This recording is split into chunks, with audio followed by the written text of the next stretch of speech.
लिखो पृथ्वीराज चौहान का मूल्यांकन। Evolution of Prithviraj Chauhan.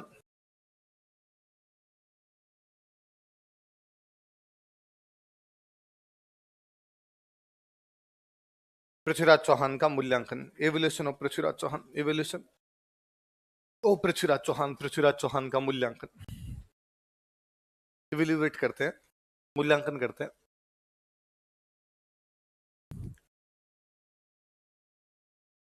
पृथ्वीराज चौहान पे दो एलिगेशन है। एक एलिगेशन ये है कि वो एक अपरिपक्व सेनापति था।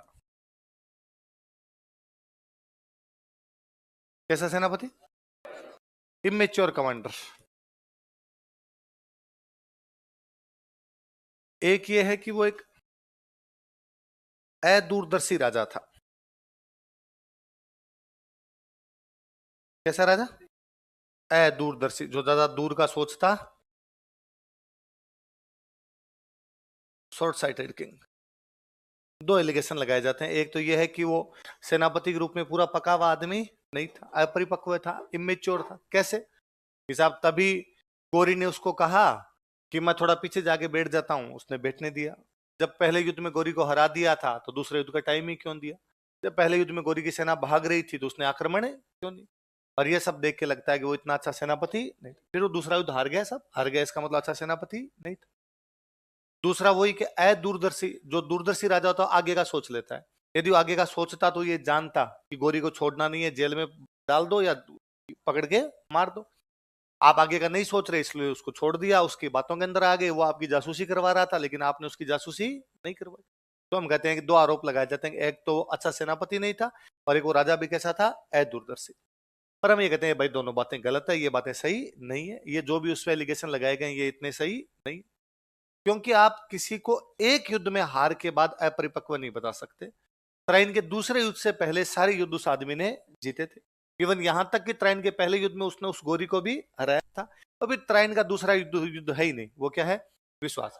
ये ठीक वैसा है कि आप 10 टेस्ट में लगातार अच्छे नंबर लेके आओ, 11वें टेस्ट के अंदर मैं आपको टेस्ट पेपर दूं और 10 मिनट बाद छीन लूं, आपके नंबर कम आए, मैं कहूं यार बेकार स्टूडेंट है, और मैं तुम्हारे पापा को बुला के शिकायत लगूंगा, पढ़ता तो है नहीं, नंबर देख लो इस बार 3.5 आए, है ना? तो आप कहोगे सर कि पिछले 10 टेस्ट के मेरे नंबर देख लो, पर इस बार आपने मेरे को पूरा मौका भी दिया नहीं था। फिर जहां तक बात रही अदूरदर्शी राजा होने की, तो दो एलिगेशन है। एक तो भागती हुई सेना पर आक्रमण नहीं किया था और एक गोरी ने माफी मांग ली तो उसको छोड़ दिया था। तो हम कह सकते हैं ये दो गलतियां हैं। क्यों नहीं किया आक्रमण, माफी मांगने पर क्यों छोड़ दिया? पर ये उसकी कमियां नहीं है, ये उस समय की भारतीय संस्कृति के आदर्श थे। हर समय के सामाजिक मूल्य अलग अलग प्रकार के होते हैं। उस समय का भारतीय संस्कृति का आदर्श या मूल्य या उसका जो उस समय कल्चर थी वो ये कहती है, उस समय जो वैल्यूज थी वो ये कहती है कि भागती हुई सेना पर आक्रमण किया और दुश्मन माफी मांग ले तो उसको छोड़ दिया जाना चाहिए। मैं कहता हूं यदि वो भारतीय भागती हुई सेना पर आक्रमण कर देता या यदि वो गोरी को पकड़ के मार देता तो हम आज उसको गालियां निकाल रहे होते। हम खुद ही आज कह रहे थे क्या फर्जी आदमी था यार, जब दुश्मन पैरों में पड़ा था बेचारा, घुटने टेक के माफिया मांग रहा था, पड़े हुए को क्या मारना? और मैं कहता हूं ये भावना आज दिन तक अपने में कहीं ना कहीं है। मैं कभी एग्जांपल देता हूं कि कॉलेज टाइम में, स्कूल टाइम में जब पढ़ा करते और उस टाइम कुछ दोस्त ऐसे होते जो लड़ाइयां वड़ाइयां किया करते, तो उनकी कभी कई बार मैं किससे जब याद करता हूं, तो मान लो कभी कोई दोस्त आगे कहता कि आज हम 5 लोगों ने मिलके और स्कूल या कॉलेज में उस एक बंदे को गजब पीटा, तो साथ वाले उसको कह दिया करते क्या फर्जी वर्डर है, 5 मिलके एक बापड़े को कूट के लाई को, उसमें क्या निकाला रहे? और ये को दोस्त आगे कहता कि आज मैं अकेला था, वो 5 थे, उन्होंने मेरा सिर फोड़ दिया पर 3-4 के झरूखे मैंने ही मार दिए थे, तो भी उसका शाबाश से मेरे चीते, कोई बात नहीं वापस मारेंगे, मर्द आदमी है, मार खाते हैं तो अगली बार मार के आते हैं, कोई उसमें रिग्रेट करने की आवश्यकता। हमें आज भी लगता है कि भागते हुए पर आक्रमण करना, हमें आज भी लगता है कि कमजोर पर आक्रमण करना, कमजोर पे क्या किया आक्रमण किया तो बराबर वाले भी किया बाद में। देखो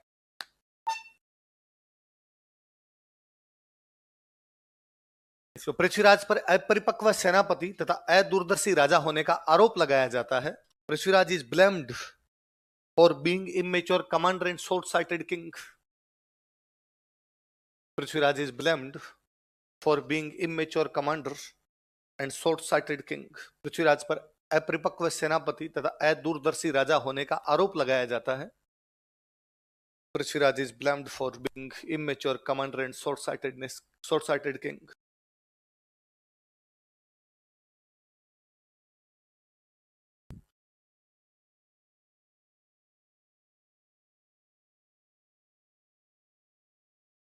अपरिपक्व सेनापति तथा अदूरदर्शी राजा होने का आरोप लगाया जाता है, is blamed for being immature commander and short sighted king. लेकिन ये आरोप सही नहीं है, but these allegations are not justified. लेकिन ये आरोप सही नहीं है, but these allegations are not justified. लेकिन ये आरोप सही नहीं है, but these allegations are not justified. Line change करके लिखो। ट्राइन के दूसरे युद्ध से पहले, before second battle of Tarain, Tarain के दूसरे युद्ध से पहले, before second battle of Tarain, Tarain के दूसरे युद्ध से पहले, before second battle of Tarain, उसे किसी भी युद्ध में हार का सामना नहीं करना पड़ा था। He was not defeated in any battle. उसे किसी भी युद्ध में हार का सामना नहीं करना पड़ा था। He was not defeated in any battle. उसे किसी भी युद्ध में हार का सामना नहीं करना पड़ा था। He was not defeated in any battle. अतः उसे अपरिपक्व सेनापति नहीं कहा जा सकता। So he can't be called a immature commander. अतः उसे अपरिपक्व सेनापति नहीं कहा जा सकता। So he can't be called a immature commander. अतः उसे अपरिपक्व सेनापति नहीं कहा जा सकता। So he can't be called a immature commander. Line change करके लिखो। दुश्मन की भागती हुई सेना पर आक्रमण नहीं करना, note attacking on retreating army of enemy. दुश्मन की भागती हुई सेना पर आक्रमण नहीं करना, note attacking on retreating army of enemy. दुश्मन की भागती हुई सेना पर आक्रमण नहीं करना, note attacking on retreating army of enemy. तथा माफी मांगने पर दुश्मन को छोड़ देना, and releasing and apologising enemy. तथा माफी मांगने पर दुश्मन को छोड़ देना, and releasing and apologising enemy. तथा माफी मांगने पर दुश्मन को छोड़ देना, and releasing and apologising enemy. उस समय की भारतीय संस्कृति के आदर्श थे, were ideals of Indian culture of that era. उस समय की भारतीय संस्कृति के आदर्श थे, were ideals of Indian culture of that era. उस समय की भारतीय संस्कृति के आदर्श थे, were ideals of Indian culture of that era. तथा पृथ्वीराज भी इन्हीं आदर्शों का पालन कर रहा था, and Prithviraj was following these ideals only. तथा पृथ्वीराज भी इन्हीं आदर्शों का पालन कर रहा था, and Prithviraj was following these ideals only. तथा पृथ्वीराज भी इन्हीं आदर्शों का पालन कर रहा था, and Prithviraj was following these ideals only.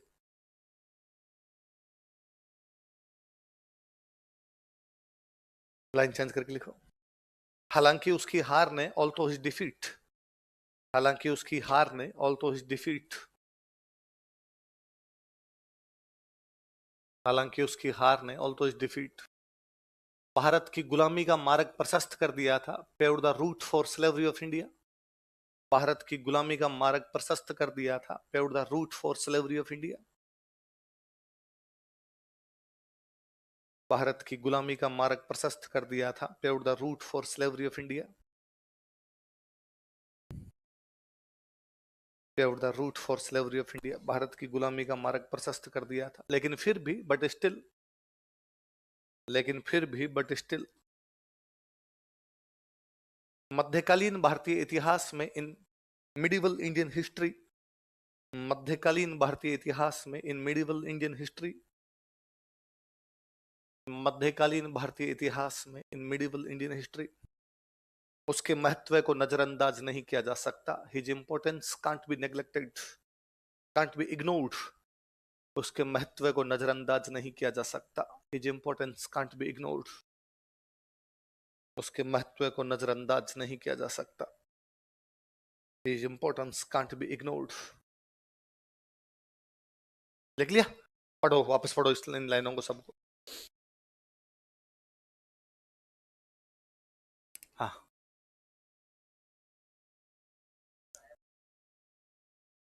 पहले और दूसरे युद्ध के बीच में कई छोटे छोटे और झड़पें हुई होगी, टोटल मिला के 17, अपनी हिस्ट्री 2 मानती है ना। छोटे युद्ध हुए होंगे कोई।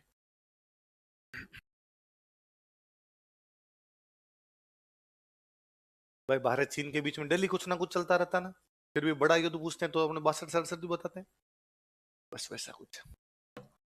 पाकिस्तान के साथ डेली कुछ ना कुछ पंगा है, फिर भी पाकिस्तान से तेरे को युद्ध पूछे तो ये थोड़ी कहता कल हुआ था। ये कहते हैं ना 48 में हुआ 65 में हुआ। हाँ,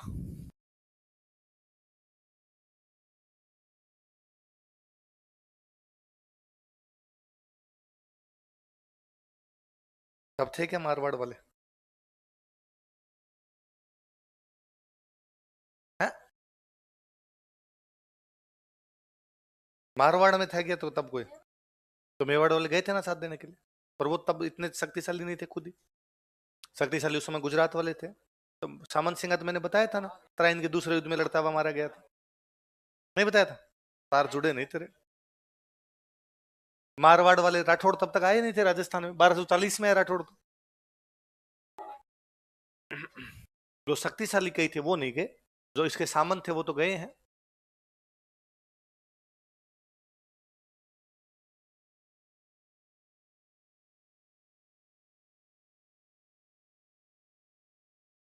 लिख लिया? पढ़ लिया? समझ में आ गई बात? अगला राजा लिखो, गोविंद राज।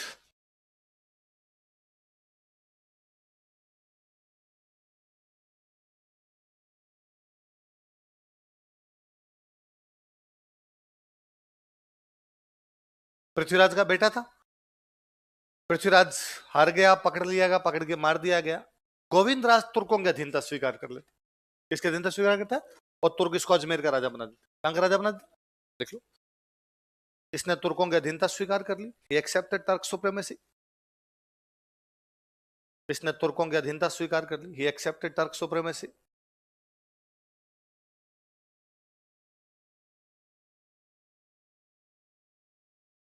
इसने तुर्कों की अधीनता स्वीकार कर ली, ही एक्सेप्टेड टर्क सुप्रीमेसी। तथा तुर्कों ने इसे अजमेर का राजा बना दिया, and Turk appointed him king of Ajmer. तथा तुर्कों ने इसे अजमेर का राजा बना दिया। दिल्ली उन्होंने कब्जा कर लिया, अजमेर इसको दे दिया, भाई तू हमारी तरफ से बैठ, हमें टैक्स दिया कर।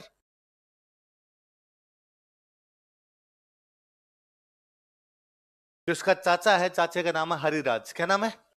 उसको बड़ा गुस्सा है, उसने कहा यार गोविंदराज तुम पृथ्वीराज का बेटा होके तुर्कों का अधीनता स्वीकार किए बैठा है। हरिराज ने गोविंदराज को हटा दिया, तो गोविंदराज चला जाता रणथंभोर। कहां चला जाता है? देखो, इसे इसके चाचा हरिराज ने हटा दिया था। He was deposed by his uncle Hariraj. इसे इसके चाचा हरिराज ने हटा दिया था। He was deposed by his uncle Hariraj. इसे इसके चाचा हरिराज ने हटा दिया था। He was deposed by his uncle Hariraj. अतः यह रणथंभोर चला गया था। अतः यह रणथंभोर चला गया था। सो ही मूव्ड टू रणथंभोर। अतः यह रणथंभोर चला गया था। सो ही मूव्ड टू रणथंभोर। कहां चला गया? अब हरिराज इसको हटाता तो हरिराज क्या बन जाता है? राजा। अगला राजा लिख लो, हरिराज।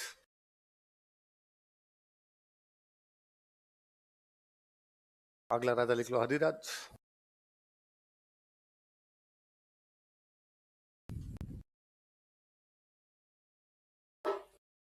अब हरिराज कहां का राजा बना है? अजमेर। तुर्कों ने दिल्ली खुद के पास रख ली और अजमेर चौहानों को वापस दे दी थी। गोविंदराज ने उसकी अधीनता स्वीकार कर ली। हरिराज ने अब अजमेर पे तो कब्जा कर लिया, तो वो तुर्कों की अधीनता मानेगा? पर उसने कहा आप दिल्ली भी लेंगे, वापस लेंगे दिल्ली, इसलिए उसने दिल्ली पर अटैक कर दिया। कहां पर अटैक किया? दिल्ली में गोरी की तरफ से कौन संभाल रहा है? कुतुबुद्दीन ऐबक। तो ऐबक दिल्ली की रक्षा करता है, हरिराज की सेना को क्या कर देता है? हरा देता है। पर ऐबक को लगा कि अरे यार ये अजमेर की तरफ से अटैक कैसे हो गया, कि साहब वहां गोविंदराज को अपने छोड़ के आए थे, लेकिन गोविंदराज को हटा के कौन बन गया? हरिराज। और वो अपने अधीनता मानता नहीं है, और वो तो ये कह रहा है मैं दिल्ली भी छीनूंगा। तो फिर तुर्कों को लगा अजमेर पर कब्जा करना जरूरी है, वरना अजमेर में जो भी आएगा वो दिल्ली को लेने का प्रयास करेगा। इसलिए कुतुबुद्दीन ऐबक वापस अजमेर पर हमला करता है, हरिराज को हराता है। हरिराज ने पहले दिल्ली सेना भेजी, हार गया। फिर दिल्ली वालों की सेना अजमेर आई तो भी हार गया। मतलब हरिराज तुर्कों से कितने युद्ध हार गया? उसे बड़ा बुरा लगा, सुसाइड कर ली उसने। लगातार 2 युद्ध हार गए। अब ये दुनिया है महफिल काम की। देखो, इसने दिल्ली पर आक्रमण किया, ही अटैक्ड ऑन दिल्ली। इसने दिल्ली पर आक्रमण किया, ही अटैक्ड ऑन दिल्ली। लेकिन कुतुबुद्दीन ऐबक ने इसे हरा दिया, but Qutbuddin Aibak defeated him.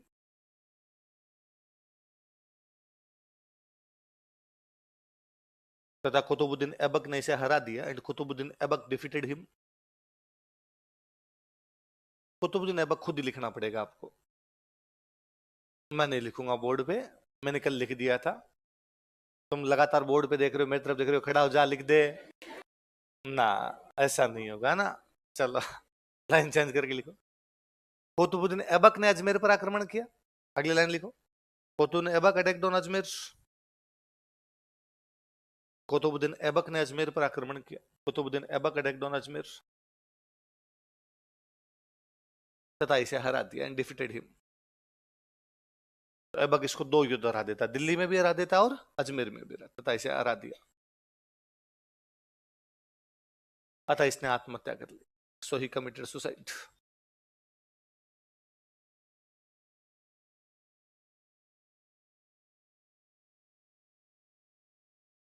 अतः इसने आत्महत्या कर ली। सो ही कमिटेड सुसाइड। और यह भी उस समय की एक भारतीय समाज की एक सामाजिक मूल्य ही था। खूब सारे ऐसे राजाओं ने जो लगातार 2 युद्ध हार गए थे, सुसाइड कर लिया था। उनको लगता है कि अब मेरे को इस सीट पर बैठने का कोई भी मतलब है नहीं, मैं लगातार 2 युद्ध, ऐसा यदि वो नहीं करते, क्या पता तीसरी ट्राई और करते और तीसरी ट्राई के अंदर जीत जाते। इसलिए जीवन से सुंदर कुछ भी, इसलिए किसी भी मामले में हिम्मत हारनी। सितारों से आगे जहां और भी है ना। कई बार मतलब स्टूडेंट, मैं तो कई बार पहले ही मैंने बताया होगा आपको, आप वाली पीढ़ी के अंदर ही मैंने ये समस्या सुनी कि सर मैं डिप्रेशन में हूं। तो मुझे लगता है या तो अपने आया नहीं था, और यदि आया था तो अपने को पता नहीं था कि डिप्रेशन है। आगे चला गया होगा, अपने को उस बीमारी का पता नहीं था। आजकल आप यूं थोड़े से, सर पढ़ाई नहीं हो रही 4 दिनों से, मैं डिप्रेशन में हूं। सर कोई ब्रेकअप हो गया मेरा, मैं डिप्रेशन। इनमें क्या डिप्रेशन के अंदर रहना, और हो जाएगी पढ़ाई, और आ जाएगी। इन मामलों में कोई ज्यादा लोड लेने की आवश्यकता नहीं है। इसलिए ऐसे कोई डिप्रेशन में नहीं रहना, क्योंकि और तो तुम कुछ नहीं करोगे, पर डिप्रेशन के चक्कर में 4 दिन पढ़ाई और खराब कर लो, है ना। और दुनिया में सबसे बुरा है सहानुभूति लेना। क्या है? और सर भी हमें बताते थे, मैं तो खुद ही, कि जब किसी एग्जाम में फेल हो गए और किसी ने आके कहा कि कोई बात नहीं भाई, अगली बार थप्पड़ मारूंगा, भाग यहाँ से। सहानुभूति देने की कोई आवश्यकता। फेल हुए तो अपनी कमियां देखेंगे, आगे बढ़ जाएंगे। इसके लिए कम से कम किसी को सहानुभूति हम लें या कोई सहानुभूति दे, ऐसी कोई आवश्यकता। क्योंकि सहानुभूति ऐसी चीज है जो भली लगने लग जाती है, फिर आदमी उस मोड में चला जाता है ना। कि आप पढ़ाई नहीं कर रहे, फिर आप कहता है कोई बात नहीं, आगे तेरे से पढ़ाई हो जाएगी, तुम बहुत मेहनती है, हमें पता है तुम बहुत पढ़ने वाला है, प्लीज पढ़। इसका मतलब वो आपसे क्या प्रकट कर रहा है? सिंपैथी प्रकट कर रहा है कि तुम है तो सही पर नहीं पढ़ रहा है। ये कभी किसी से लेने, कभी किसी के सामने बेचारा बनना, न तो अपने मन में बनना, न किसी दूसरे के सामने। मन के हारे हार है। आप मन में सोचते हो मैं जीत जाऊंगा तो जीत जाएंगे, और आप मन में ही सोच लेते हो मैं जीतूंगा नहीं तो फिर जीतोगे। रोता जावे भी मरे डांगा समाचार ले आवे। जो रोते हुए जाते हैं वो मृत्यु के, है ना। पहले घरों के अंदर कोई काम करते हैं ना, कई बार कि वो उनके घर से जाके फलानी चीज लेके आ, और अपने पहले कहते हैं कि ना अभी नहीं जाऊंगा, या वहां तो होगी नहीं, मैंने परसों देखी थी उनके घर पे तो नहीं थी, है ना। कोई भी ऐसा बहाना निकालते तो घर वाले कहते मत जा। बिना मन के जाएगा तो वास्तव में चीज मिलेगी। और कई बार घर वाले जबरदस्ती बेचते, वहां पर वो सच में नहीं होती, तब घर वाले आते ही कहते हो कि रोता जाओ बे मरेडा का समाचार ला। जो रोते हुए जाते हैं वो समाचार भी किसके लाते हैं? मृत्यु। इसलिए रोना कभी भी, रोना रुलाना है ना। कौन सी एक मूवी का डायलॉग है ना, टेंशन लेने का नहीं। कौन सी मूवी का डायलॉग? अरे नहीं नहीं, सुनील शेट्टी की मूवी है, मेरे को याद है, उसमें गुंडा होता है, वो डायलॉग देता रहता है बार बार। सुनील शेट्टी की 6-7 एक बहनें होती है, ऐसी कोई मूवी है ना एक। अरे क्या है, पुरानी यार, जब तुम पैदा ही नहीं हुए थे तब की है ना। मैं भूल गया यार। सुनील शेट्टी है, 6-7 एक बहनें होती है उसकी, ऐसी कोई मूवी है, उसमें वो गुंडा होता है, वो बार बार कहता है टेंशन लेने का नहीं, टेंशन वो क्या वो बात है। हरिराज को भी यही बात करनी थी, टेंशन लेनी नहीं थी। टेंशन क्या बता अगले अटेम्प्ट के अंदर पार पड़ जाती, लेकिन बंदे ने अगला अटेम्प्ट आने ही नहीं दिया, उससे पहले खुद ने सुसाइड अटेम्प्ट कर लिया। तो कहानी यहां पर क्या हो गई? समाप्त हो गई। तो अजमेर का अंतिम चौहान राजा कौन था? आगे लिखो, रणथंभोर का इतिहास, history of Ranthambore. Panna change कर ले कंजूस। है ये नहीं लिखना तो ये क्यों लिखना है? इसमें क्या याद करना? अंतिम यही लिखा है तूने रजिस्टर में, अंतिम यही, फिर लिखेगी और क्या अंतिम था। लिखो रणथंभोर का इतिहास। History of Ranthambore.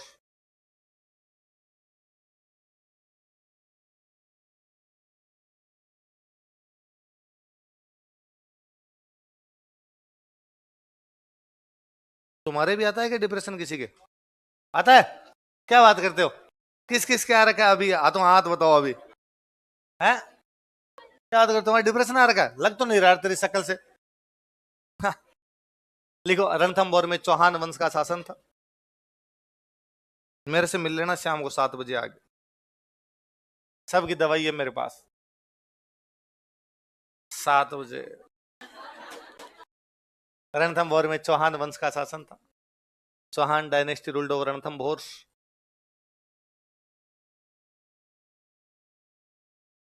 Chauhan dynasty ruled over Ranthambore. Ranthambore में चौहान वंश का शासन था। पहला राजा गोविंदराज हो जाएगा। गोविंदराज गया था उधर, लिख लो गोविंदराज। गोविंदराज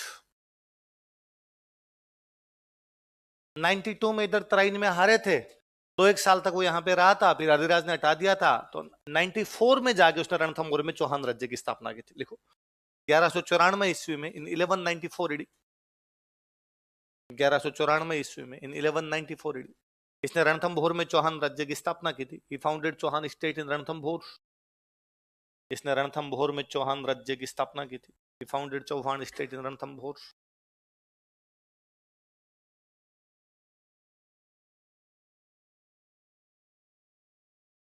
रणथंभौर में चौहान राज्य की स्थापना की थी।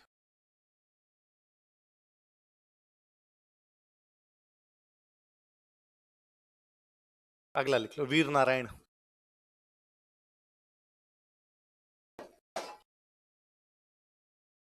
वीर नारायण। अगला कौन है? ये उधर रणथंभौर में जाने के बाद इन्होंने तुर्कों की बातें माननी बंद कर दी। तो तुर्कों ने वापस कहा कि हम हमला करेंगे। दिल्ली की तरफ से अटैक किया इल्तुतमिश ने। किसने अटैक किया? ये इल्तुतमिश के खिलाफ लड़ता है, लड़ता हुआ मारा जाता, लेकिन इल्तुतमिश भी यहाँ पर कब्जा वगैरह कर नहीं पाया। लिख लो, यह इल्तुतमिश के खिलाफ लड़ता हुआ मारा गया था। इल्तुतमिश कहाँ का राजा था? Delhi. He died while fighting against Iltutmish.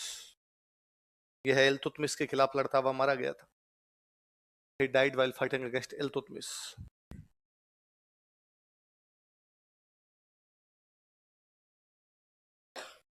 यह इल्तुतमिश के खिलाफ लड़ता हुआ मारा गया था। He died while fighting against Iltutmish. अगला लिखो, वाघ भट्ट।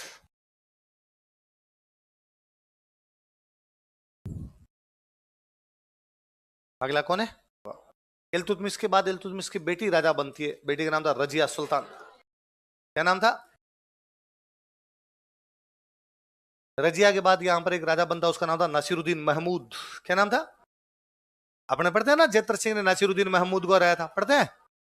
तो इल्तुतमिश जब यहाँ कब्जा नहीं कर सका तो रजिया ने कोशिश की, रजिया भी हार गई। फिर रजिया के बाद नासिरुद्दीन महमूद ने कोशिश की, लेकिन वो भी हार गया। तो कौन कौन से दिल्ली के 2 सुल्तान हार के गए थे? लिख लो। इसने रजिया सुल्तान तथा नासिरुद्दीन महमूद को हराया था। He defeated Razia Sultan and Nasiruddin Mahmud. Razia इधर गुंडों में फंस गई थी। इसने रजिया सुल्तान तथा नासिरुद्दीन महमूद को हराया था। He defeated Razia Sultan and Nasiruddin Mahmud.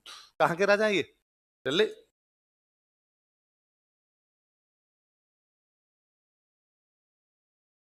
Razia Sultan तथा नासिरुद्दीन महमूद को हराया था।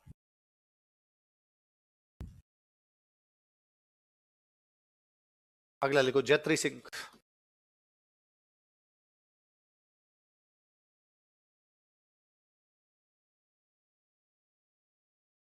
जैत्री सिंह ने 32 साल राज किया था। कितने साल राज किया था?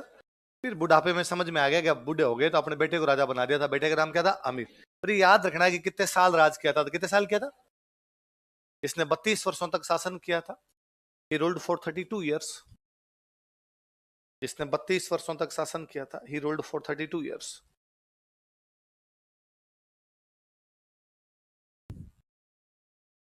तथा अपने जीवन काल में अपने बेटे हमीर को राजा बना दिया था। And coronated his son Hammir during his life. तथा अपने जीवन काल में ही अपने बेटे हमीर को राजा बना दिया था। And coronated his son Hammir during his life. तथा अपने जीवन काल में ही अपने बेटे हमीर को राजा बना दिया था। And coronated his son Hammir during his life.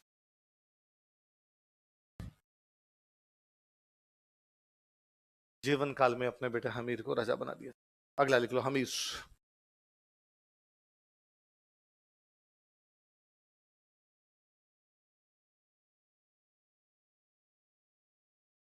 अरे बात तो नहीं। अगला राजा लिखो, हमीर। हमीर के लिए कहते हैं, हमीर ने अपने जीवन में 17 युद्ध लड़े थे। कितने लड़े? लास्ट वाले को छोड़ के सारे जीत गया, तो 17 में से कितने जीते थे? देखो, इतने 17 में से 16 युद्ध जीते थे। He won 16 battles out of 17। इसने 17 में से 16 युद्ध जीते थे। He won 16 battles out of 17। इसने 17 में से 16 युद्ध जीते थे। He won 16 battles out of 17। इसका मतलब आस पड़ोस के कई राजाओं को हराया था। देख लो, इसने कई राजाओं को हराया था। ही डिफीटेड मेनी किंग्स, जैसे 3-4 के नाम लिखेंगे अपना ना। इसने कई राजाओं को हराया था। ही डिफीटेड मेनी किंग्स, जैसे लाइक मैं 3-4 के नाम लिख रहा हूं, उतार लो फिर बात करेंगे।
मेवाड़ के कौन से राजा को हराया?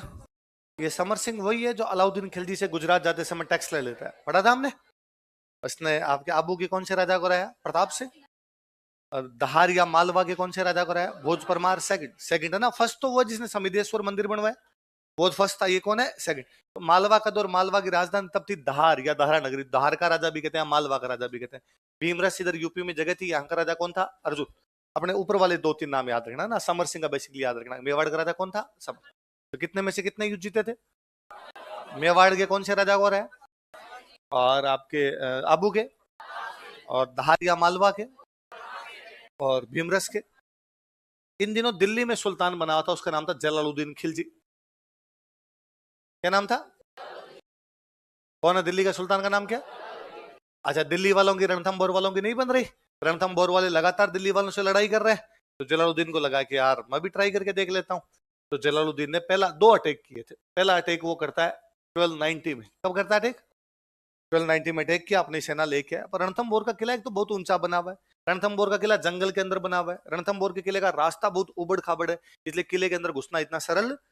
इसको लगा नीचे जाके बैठेंगे, सप्लाई वप्लाई रोकेंगे, तब तक हमीर सरेंडर कर देगा। लेकिन हमीर ने सरेंडर नहीं किया। फिर हमीर की लोकेशन अच्छी, वो बैठा ऊपर, आप बैठे हो नीचे। ऊपर से बाटा मारे तो नीचे 4 आदमी मार दिया आपने।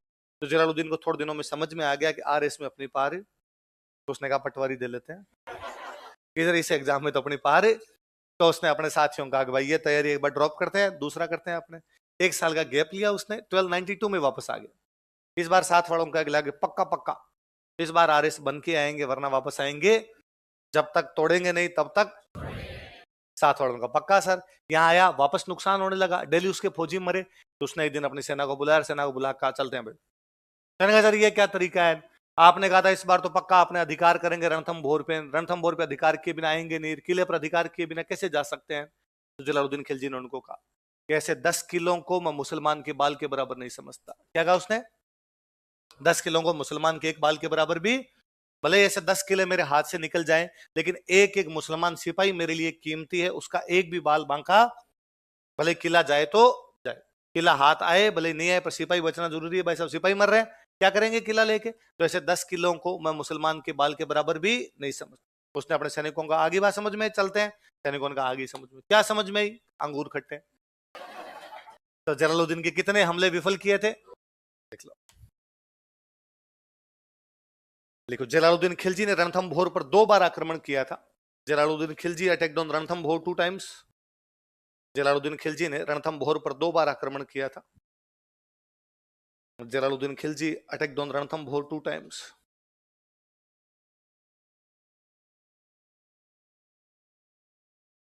जलालुद्दीन खिलजी ने रणथंभोर पर 2 बार आक्रमण किया था। Jalaluddin Khilji attacked on 2 times, attacked on Ranthambore 2 times, लेकिन उसे सफलता नहीं मिली, but he could not get success. लेकिन उसे सफलता नहीं मिली, but he could not get success.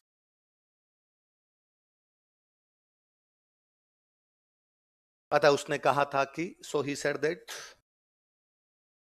अतः उसने कहा था कि सो ही सेड दैट। डेस लगा के लिखो आगे ना। ऐसे 10 किलो को मैं मुसलमान के बाल के बराबर नहीं समझता। I don't consider such 10 forts equal to single hair of a Muslim. ऐसे 10 किलो को मैं मुसलमान के एक बाल के बराबर नहीं समझता। I don't consider such 10 forts equal to single hair of a Muslim.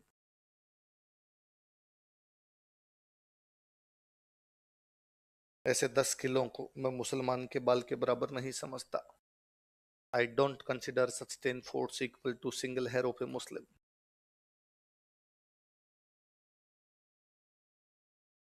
मुसलमान के बाल के बराबर, ऐसा किसने कहा था? किसने कहा था? कौन सा किला नहीं जीत पाने के बाद? रणथंभोर। किसके खिलाफ हार था वो? क्या कहा था उसने? मुसलमान के बाल के बराबर। आपने क्या पता कहा था कि नहीं कहा था? क्योंकि अमीर खुसरो लिख के गए। कौन लिख के गए? और अमीर खुसरो की उस बुक में जिसमें उसने लिखा, उसका नाम है मिफ्ता उल फुतूह है। क्या नाम है? क्या नाम बुक का? बोलो देखे। मिफ्ता उल, क्या नाम? दोबारा बोलो। किसकी बुक है? किसके आक्रमण की जानकारी है? जलालुद्दीन खिलजी। कहां पर? नहीं जीत पाया तो क्या कहा उसने? ऐसी जानकारी कौन सी किताब में? अलाउद्दीन ने चित्तौड़ पर हमला किया, उसकी जानकारी कौन सी किताब? वो खजाइनुल फुतूह है। अलाउद्दीन खिलजी के हमले खजाइनुल फुतूह है, इसलिए उसका नाम है तारीख ए अलाई। अलाउद्दीन का इतिहास है। जलालुद्दीन के हमले जो थे उनकी जानकारी किसमें? यह जानकारी अमीर खुसरो की पुस्तक मिफ्ता उल फुतूह से मिलती है। This information is given by book Miftah ul Futuh of Amir Khusro. यह जानकारी अमीर खुसरो की पुस्तक मिफ्ता उल फुतूह से मिलती है। This information is given by book Miftah ul Futuh of Amir Khusro. यह जानकारी अमीर खुसरो की पुस्तक मिफ्ता उल फुतूह से मिलती है।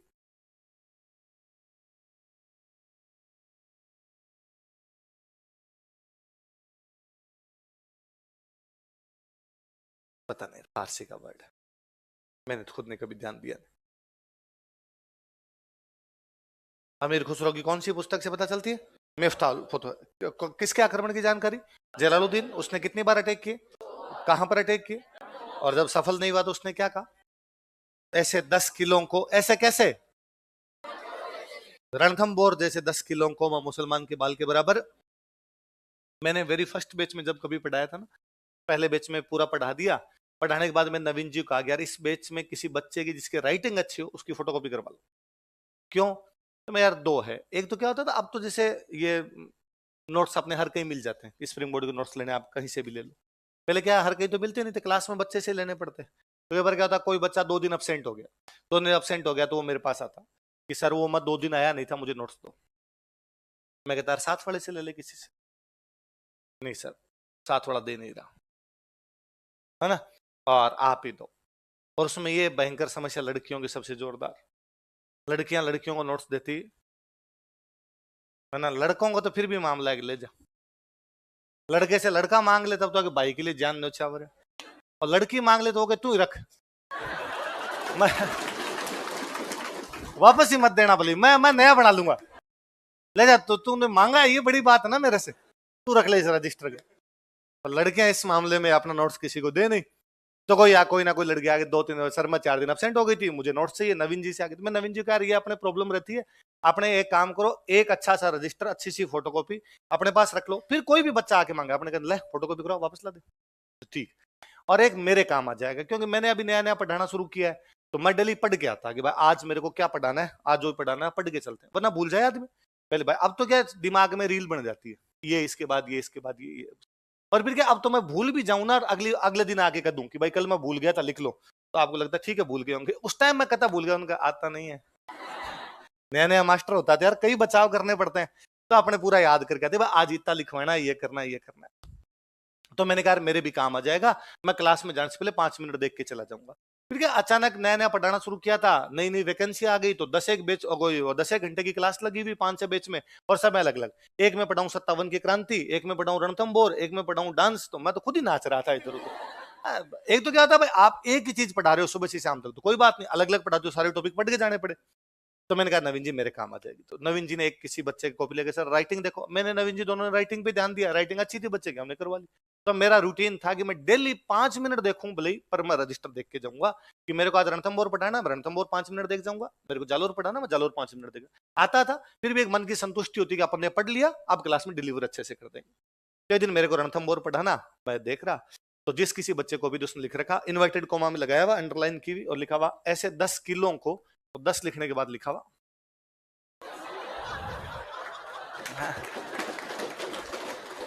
ऐसे 10 केजी को मैं मुसलमान के बाल के बराबर। मुझे लगा यार ये केजी क्यों लिख दिया इसने, तो मुझे लगा यार अपन ने इतना ही लिखवा दिया हो कहीं पे कि क्या पता पिछली क्लास में अपने याद नहीं रहा, और अपन यार अपने इतना ही लिखवाया, तो इसने क्यों लिखा होगा। फिर मेरे दिमाग में आया यार सेंटेंस है ऐसे 10 किलो को मैं मुसलमान के बाल के बराबर, ये किलो को किलो समझ गया, 5 किलो सब्जी 10 किलो सब्जी ऐसे होती है, और इसने सोचा है कि भाई जलालुद्दीन खिलजी ने एक साइड में तो मुसलमान का बाल रखा,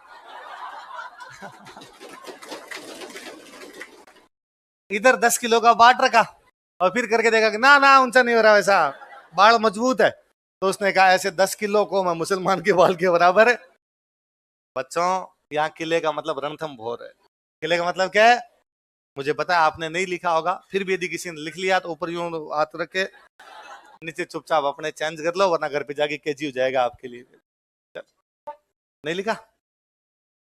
1301 में उधर क्या शासन चेंज हो गया दिल्ली में, जलालुद्दीन के बाद उधर नया राजा आ गया, उधर आ गया अलाउद्दीन। कौन आ गया? तो 1301 में अलाउद्दीन हमला कर देता। कब हमला करता है अलाउद्दीन? लिखो 1301 ईस्वी में, इन 1301 एडी।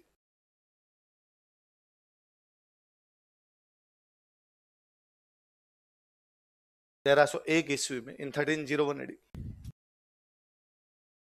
अलाउद्दीन खिलजी ने रणथंभौर पर आक्रमण कर दिया। Alauddin Khilji attacked on Ranthambore.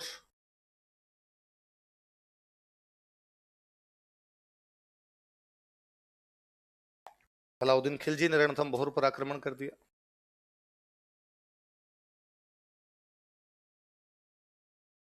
Alauddin Khilji attacked on Ranthambore. क्यों अटैक किया, उसके क्या कारण रहे होंगे? लिखो कारण, आक्रमण के कारण।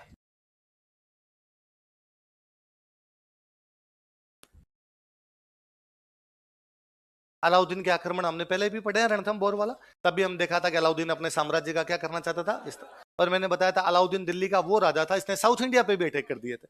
साउथ इंडिया जा रहा है और राजस्थान पे तो करेगा, क्योंकि दिल्ली की सबसे नजदीकी क्या पड़ता था? राजस्थान। देखो अलाउद्दीन अपने साम्राज्य का विस्तार करना चाहता था। Alauddin wanted to expand his empire. Alauddin अपने साम्राज्य का विस्तार करना चाहता था। Alauddin wanted to expand his empire.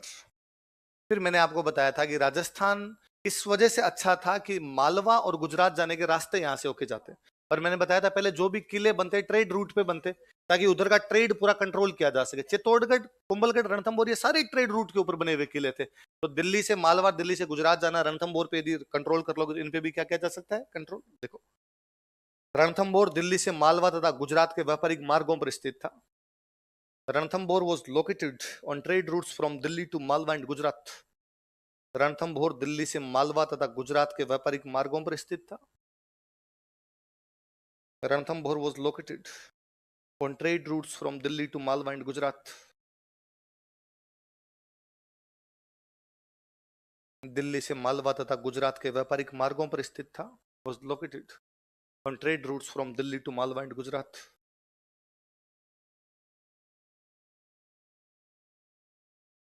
फिर देखो अपने तो खुद ही कह रहे हैं कि भाई किला इतना ऊपर था कि जल्दी से किले को तोड़ना संभव नहीं था। हम कह रहे हैं जलालुद्दीन खिलजी को कहना पड़ा कि 10 किलो को मुसलमान के बाल के बराबर। इसका मतलब युद्ध की दृष्टि से अच्छा है, युद्ध की दृष्टि से अच्छा। उनको सामरिक, समर, समर का मतलब क्या होता है? युद्ध। तो सामरिक महत्व था किले का, कैसा महत्व था, स्ट्रेटेजिक इंपॉर्टेंस थी इसकी, लिखो। रणथंभौर का किला सामरिक दृष्टि से महत्वपूर्ण था। रणथंभौर किला सामरिक दृष्टि से महत्वपूर्ण था। Ranthambore fort has strategic importance. Ranthambore का किला सामरिक दृष्टि से महत्वपूर्ण था। Ranthambore fort had strategic importance.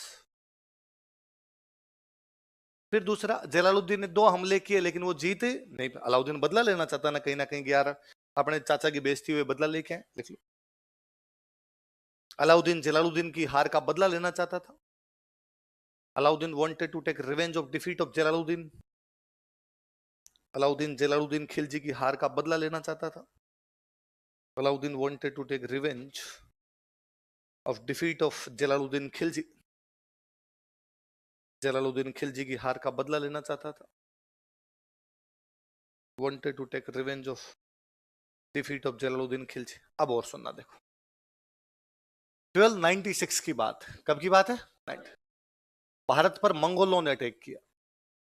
किसने अटैक किया, मंगोलिया से आने वाले जो लोग होते वो क्या कहलाते, मंगोल। और मंगोल बड़े दुर्धर्ष योद्धा हुए, भारत पर लगातार अटैक कर रहे थे।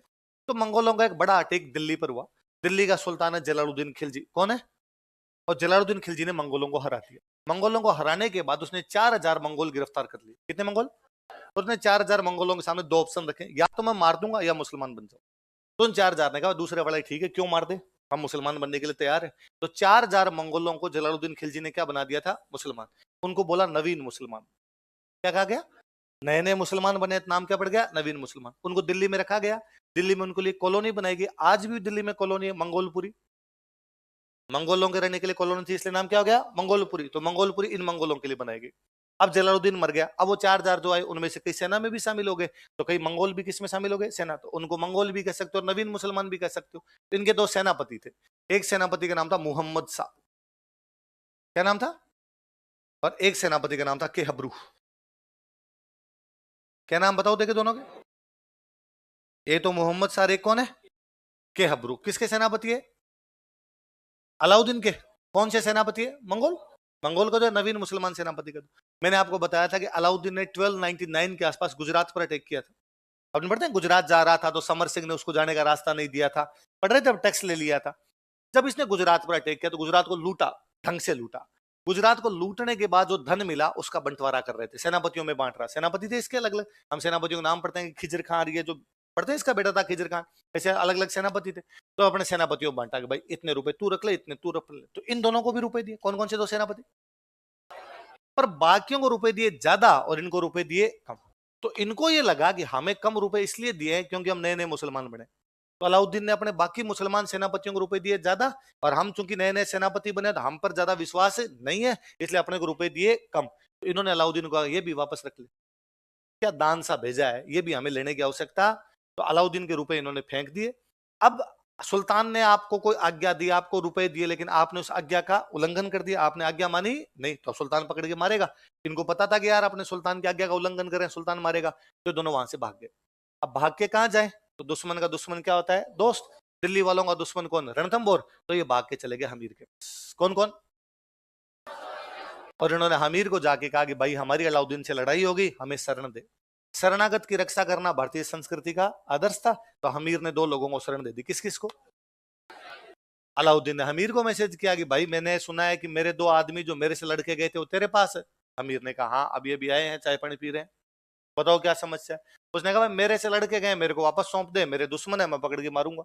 हमीर ने कहा नहीं भाई, इनको मैं वापस तो सौंप ही नहीं सकता। क्यों नहीं सौंप सकता यार, तेरा क्या लेना देना इनसे। कहिए भाई मेरे शरणागत है और शरणागत की रक्षा करनी आवश्यक है, शरण में आए हुए व्यक्ति को छोड़ा। अलाउद्दीन ने कहा फिर मैं तेरे पर हमला करूंगा, तेरे को मारूंगा, कि वो देख ले जो करना है तेरे को कर ले, लेकिन मैं शरणागत की रक्षा करूंगा, इनको वापस छोड़ूंगा।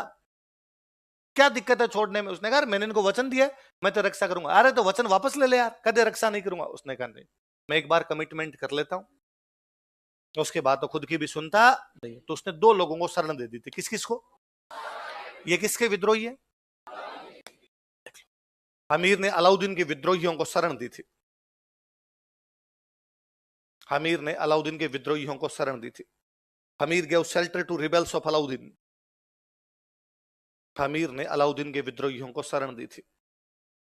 Hamir gave shelter to rebels of Alauddin, और दोनों के नाम लिख लो आगे कोष्टक में, मोहम्मद शाह और केहबरू।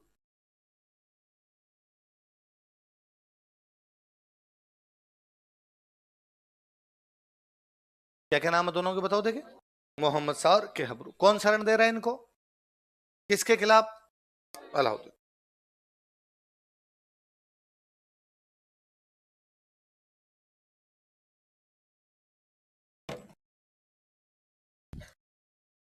अच्छा, कहते हैं अलाउद्दीन एक तो थोड़ा सा इस वजह से भी था कि यार मंगोल हैं, दूसरे सेनापति कम दिए होंगे। एक खबरें उन दिनों में ये भी थी कि अलाउद्दीन की एक कोई रानी थी, उसका नाम था चिमना। क्या नाम था, चिमना बेगम। और ऐसी कई खबरें थी कि चिमना बेगम और, तो अलाउद्दीन को लगता था इनको पैसे दूंगा ये वापस चिमना बेगम के पास गिफ्ट भेज देगा, क्या लेना देना, तो उसने ज्यादा पैसे दिए नहीं थे। अब लिखो नीचे, लिखो चेंज कर लिखो, कारण हो गए। देखो अलाउद्दीन के सेनापति, कमांडर्स ऑफ अलाउद्दीन, अलाउद्दीन की तरफ से कौन कौन आए लड़ने के लिए, अलाउद्दीन के सेनापति, कमांडर्स ऑफ अलाउद्दीन।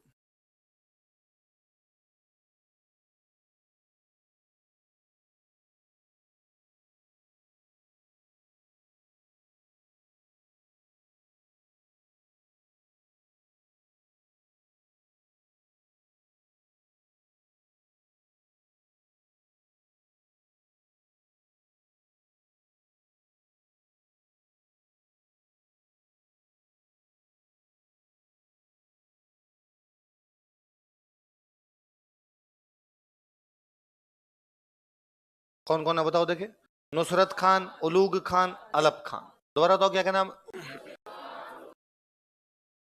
नुसरत खान, उलूग खान और अलप।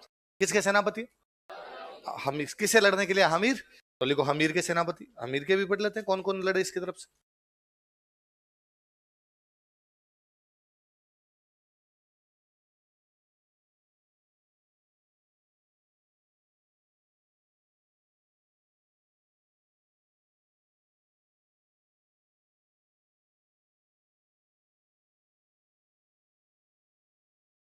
भीम सिंह और धर्म सिंह।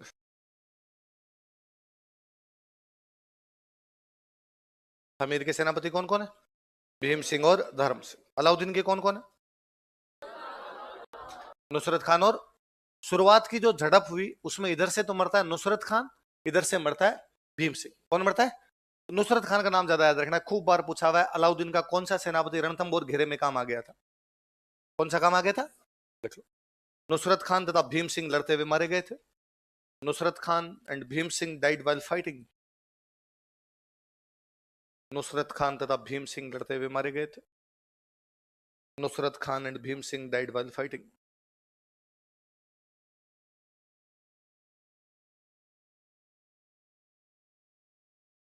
नुसरत खान तथा भीम सिंह लड़ते हुए मारे गए थे। Nusrat Khan and Bhim Singh died while fighting. तो फिर जब पता चला कि नुसरत खान मर गया तो अलाउद्दीन खुद बड़ी सेना लेके आ गया। अब अलाउद्दीन नीचे आके बैठ गया। अलाउद्दीन जानता था कि जल्दी से किले के गेट खुलने वाले नहीं, किले के अंदर सीधा सीधा अपने प्रवेश नहीं कर सकते। तो अलाउद्दीन ने हमीर के दो लोगों को अपनी तरफ मिलाया। एक बंदे का नाम था रतिपाल और एक का नाम था रणमल। क्या कहता वो बंदे बताओ देखे, रतिपाल और रणमल किसके बंदे हैं, किसकी तरफ आ गए। अलाउद्दीन इनको कहा कि यदि तुम किले के अंदर जाने का मुझे रास्ता बता दो तो हमीर को मारने के बाद मैं तुम दोनों को क्या बना दूंगा, राजा। तो उन्होंने कहा भाई किले के अंदर जाने का तो कोई रास्ता नहीं है, पर एक तरीका है। वो तरीका यह है कि यदि किले के गेट किसी भी वजह से खुल जाए और तुम अंदर घुस जाओ तो तुम इसको, इनको हमीर को और इनकी सेना का, इनको मार के तुम किले पे कब्जा कर सकते हो। तो अलाउद्दीन ने कहा गेट तो क्यों खोलेंगे अगले। तो गेट खोलने का एक तरीका है कि अंदर का अनाज और पानी यदि खत्म हो जाए तो भूख से मरने से, प्यास से मरने की अपेक्षा लड़ते हुए मरना पसंद करेंगे। तो उसने कहा पानी और अनाज कितने दिन का पड़ा है, वो तो 10 एक साल का पड़ा है इनके पास, तो फिर ये गेट क्यों खोलेंगे। उसने उसको खराब कर दो। कैसे खराब किया जा सकता है, तो कहा पानी में गाय का खून मिला दिया जाए, अनाज में गाय की हड्डियां मिला दी जाए। गाय का खून और गाय की हड्डियों वाला अनाज ये लोग कभी भी, गाय का खून का पानी और गाय की हड्डियों वाला अनाज ये कभी भी खाएंगे या पिएंगे, और तब ये भूखे और प्यासे मरने की अपेक्षा लड़ने पसंद करेंगे। तो कहते हैं रणमल और जो रतिपाल था वो दोनों अलाउद्दीन से कोई गाय कटवा के लेके गए, उसकी हड्डियां और उसका जो खून था वो रात को जाके उन्होंने पानी का जो कुंड था उसमें मिला दिया और जहां अनाज पड़ा था उसमें मिला दिया। सुबह जब सेना खड़ी हुई, सेना ने देखा कि भाई पानी भी खराब हो रखा है, अनाज भी खराब हो रखा है, अब भूखे और प्यासे रहो, इससे अच्छा आप क्या कर लो, लड़ाई। तो बाद में यहाँ पे साका किया गया। क्या किया गया था, पर वो विश्वासघात करने वाले दो आदमी कौन थे, रतिपाल तथा रणमल ने हमीर से विश्वासघात किया। रतिपाल एंड रणमल बीट्रेड हमीर। रतिपाल तथा रणमल ने विश्वासघात किया। रतिपाल एंड रणमल बीट्रेड हमीर।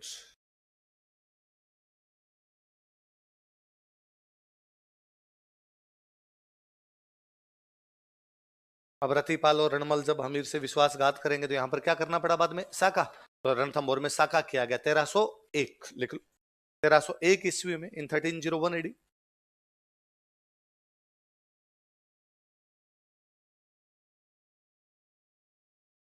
ईस्वी में 1301 एडी रणथंभौर में साका किया गया। Saka was happened in Ranthambore. साका समझते हो? रणथंभौर में साका किया गया। Saka was happened in Ranthambore.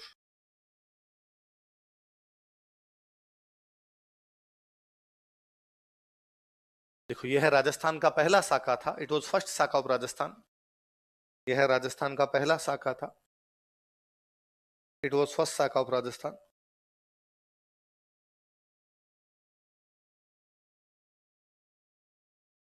साके में क्या क्या दो बातें होती है? एक जो जौहर और एक क्या होता है? केसरी। जौहर करते हैं पुरुष और केसरिया करती है महिलाएं। तो लिखो, हमीर की रानी रंग देवी ने जौहर किया। हमीर क्वीन रंग देवी कमिटेड जौहर। हमीर की रानी रंग देवी ने जौहर किया। हमीर क्वीन कलर देवी रंग देवी कमिटेड जौहर। हमीर की रानी रंग देवी ने जौहर किया।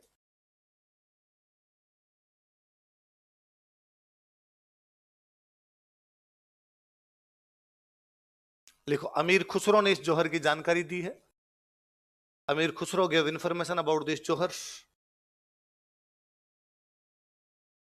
अमीर खुसरो ने इस जौहर की जानकारी दी है। Amir Khusro give information about this jauhar. कौन सी बुक में देखा बताओ अमीर खुसरो? खजानुल फुतूह है। किसमें देखा? अलाउद्दीन वाले अटैक किसमें? खजानुल फुतूह है में, इसलिए उसका नाम क्या है? तारीख है अलग, देख लो कोष्टक में, खजानुल फुतूह है। अमीर खुसरो ने इस जौहर की जानकारी दी है। Amir Khusro give information about this जौहर।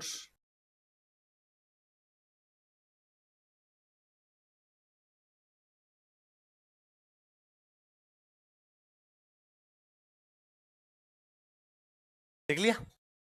अब लाइन चेंज करके लिखो, यह फारसी भाषा में जौहर की पहली जानकारी है। It is first information about jauhar in Persian language. यह फारसी भाषा में जौहर की पहली जानकारी है। It is first information about jauhar in Persian language. यह फारसी भाषा में जौहर की पहली जानकारी है। It is first information about jauhar in Persian language.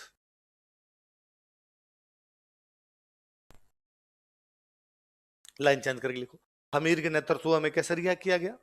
Kesariya took place under leadership of Hammir. Hammir के नेतृत्व में केसरिया किया गया। Kesariya took place under leadership of Hammir.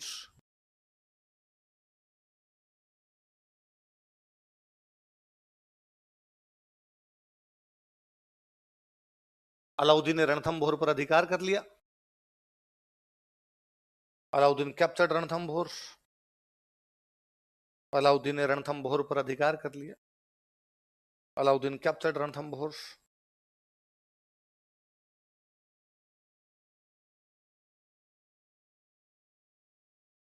Alauddin Ranthambore पर अधिकार कर लिया। अलाउद्दीन कैप्चर्ड रणथंभौर तथा इसे उलूग खान को सौंप दिया। And handed over it to Ulugh Khan. ये तोड़ किसको सौंपा था उसने? खिजर खान को। ये किसको सौंप दिया? उलूग। तथा इसे उलूग खान को सौंप दिया। And handed over it to Ulugh Khan. तथा इसे उलूग खान को सौंप दिया। And handed over it to Ulugh Khan. Line change करके लिखो, अमीर खुसरो के अनुसार, अकॉर्डिंग टू अमीर खुसरो। अमीर खुसरो के अनुसार, अकॉर्डिंग टू अमीर खुसरो। इनवर्टेड कोमा में लिखना। आज कुफ्र का घर इस्लाम का घर हो गया था। Today house of kufr became house of Islam. आज कुफ्र का घर इस्लाम का घर हो गया था। Today house of kufr became house of Islam. आज कुफ्र का घर इस्लाम का घर हो गया था। Today house of kufr became house of Islam. कुफ्र का मतलब मेरा बताया हुआ है, मूर्ति पूजा।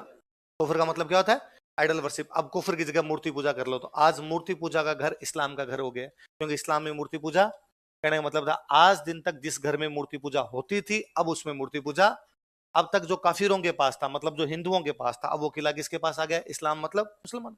किसने कहा था आज कुफर का घर इस्लाम का घर हो गया? ऐसा उसने कौन से किले के बारे में कहा था? किसने कब्जा किया? किसको हरा के कब्जा किया? किसको? अमीर। और किला किसको सौंप दिया? कब ऐसा हुआ था? ये रणथंभौर में साका किया गया तो उसमें जौहर किसने किया? किसने किया? रंगदेव। और केसरिया किसने किया? और विश्वासघात किस किसने किया? रति पालो। दोनों गए अलाउद्दीन के पास कि सुल्तान राजा बना दे। सुल्तान ने कहा दोनों को फांसी लगाओ दे। जो अपने राजा के नहीं वे अपने क्या होंगे भाई साहब, दोनों को फांसी लगा दी जाए इनकी। कहते हैं कि जब किले का अनाज और पानी इन दोनों ने खराब कर दिया था, सेना आई हमीर के पास और सेना ने हमीर को आके कहा कि भाई हमीर अपना अनाज भी खराब हो गया, पानी भी खराब हो गया, अब अपने को साका करना पड़ेगा, इसके अलावा दूसरा अपने पास कोई भी रास्ता। हमीर ने कहा रुको मैं सोच के बताता हूँ। हमीर अपने कमरे में जाके बैठ गया, हमीर बाहर नहीं है, 2 घंटे हो गए बाहर नहीं निकला। तो सेना को लगा कि यार राजा को क्या हो गया। तो सेना गई रानी के पास। रानी कौन थी? रंग देवी। रंग देवी जाकर भाई रानी रंग देवी, जब किले का अनाज खराब है, किले का पानी खराब है, न तो हम पानी पी सकते ना हम अनाज खा सकते, तो भूखे और प्यासे मरेंगे, इससे अच्छा हम लड़के मरें। और इस समय जो लड़के मरने का तरीका होगा, अपनी सेना कम है दुश्मन की सेना ज्यादा, तो उसको क्या बोलेंगे? साका। और हमने हमीर को कह दिया कि साका करना है, तो हमीर ऑर्डर क्यों नहीं दे रहा? क्या दिक्कत हुई? तो रंगदेवी को बेचारे को बड़ा बुरा लगा, उसको लगा कि इसका मतलब मेरा पति डरपोक है, कायर है, वो डर गया, कमरे में जाके बैठ गया और बाहर लड़ने के लिए आ नहीं रहा। तो रंगदेवी गए हमीर के पास, उसने हमीर को जाके डायलॉग सुना दिया। उसने कहा ये क्या तरीका है, और मुझे नहीं पता था तू इतना डरपोक, इतना काउड, इतना कायर निकलेगा, इस प्रकार अंदर आगे बैठ जाएगा। और यदि तेरे से लड़ाई नहीं होती, तू डर गया अलाउद्दीन की बड़ी सेना देखे, तो हमें छुट्टी दे, मैं लड़ लूंगी जाके, हम लड़ाई कर लेंगे, हम जौहर कर लेंगे, हम केसरिया कर लेंगे, मुझे तेरे से ये उम्मीद नहीं थी। अमीर ने पूरी बात सुनी, उसने कहा चिल रंग देवी चिल, बैठ गया। उसने कहा महिलाएं सारी जौहर कर लेगी। रंगदेव ने कहा हाँ तो हम तैयार है जौहर करने के लिए, किस बात का डर है इसके अंदर, पुरुष सारे केसरिया कर लेंगे, मुझे चिंता देवल दे की है। चिंता किसकी है? हमीर की एक 16 वर्ष की बेटी थी, उसका नाम था देवल दे। क्या नाम था? उसने कहा मुझे देवल दे की चिंता। उस समय क्या होता था, वे महिलाएं जो शादीशुदा होती थी वो सारी जौहर कर लिया करती, बहुत छोटे बच्चे हुआ करते उनको माँ अपने साथ बैठ के जल जाया करती थी। लेकिन ऐसी लड़कियां जो शादी योग्य हो लेकिन उनकी शादी नहीं हो रखी हो, उनको जौहर नहीं करवाते। कोशिश ये की जाती थी कि ऐसी लड़कियां जो शादी योग्य है पर शादी नहीं हो रखी, उनको किसी ना किसी तरीके से किले से बाहर भेज दिया जाए, मामा बुआ के पास भेज दिया जाए, ताकि वो उसके बाद में क्या कर दें, शादी। लेकिन इस बार अलाउद्दीन का घेरा इतना परफेक्ट था, बाहर की बाहर निकलने का कोई भी रास्ता आपके पास नहीं था। अचानक विश्वासघात हुआ तो आपके पास सोचने समझने का भी समय नहीं था। तो हमीर उसको कहता है कि मने मरने चिंता नहीं, कंवरी चिंता साड़ा है। मुझे मरने की चिंता नहीं है, मुझे इस कुमारी लड़की की जो चिंता है वो सता रही है। इन हाल में तो सुन बिरा हाथ पीला न हो सके, इस हालत में तो हम इसके हाथ पीले भी नहीं कर सकते, मतलब शादी नहीं कर सकते। कुंवारी कन्या इतना जोहरी सेज ना सोच सके, ये कुंवारी इसलिए क्या नहीं करवा सकते, इसका क्या करेंगे? तुम सारी महिलाएं मर जाओगी, हम सारे पुरुष मर जाएंगे, ये रह जाएगी 15-16 साल की, और इसको अलाउद्दीन उठा के ले जाएगा। मैं ये सोच सोच के हैरान और परेशान हूं कि इस बच्ची का क्या करें। अब तो रंग देवी का भी रंग उठ गया, अब तक उसने भी नहीं सोचा था कुछ ऐसा है, अब दोनों वहां पर बैठ गए। ये बात पता चली देवल देखो कि मेरी वजह से मेरे पिता कोई भी निर्णय ले पाने में सक्षम नहीं है, मेरी वजह से मेरे पिता सेना को ऑर्डर नहीं दे रहे हैं लड़ना है, मेरी वजह से मेरे पिता चुपचाप अंदर जाके बैठ गए। वो गई अमीर के पास और उसने जाकर कहा कि यदि आपको लगता है कि मेरी वजह से आप लड़ नहीं पा रहे हो, मेरे को जौहर नहीं करवा पा रहे हो, तो मुझे तलवार से काट दो। आपका रीति रिवाज कहता है कि कुंवारी लड़कियां जौहर नहीं कर सकती, अग्नि में बैठ नहीं सकती, तलवार से तो मार ही सकते हो, वैसे ही मार दो। पर एक पिता अपनी पुत्री को तलवार से भी कैसे काट दे? कहते हमीर खड़ा होता है तलवार लेके देवलदे का सर काटने के लिए, पर वो भर भरा कर गिर जाता है, रोने लग जाता है। और देवलदे सोचती है कि मेरा वो बहादुर पिता जिसके सामने बड़े बड़े दुश्मन है, उसके बावजूद कभी नहीं रोया, आज इस वजह से रो रहा है कि मैं बैठी हूँ मेरी चिंता के अंदर।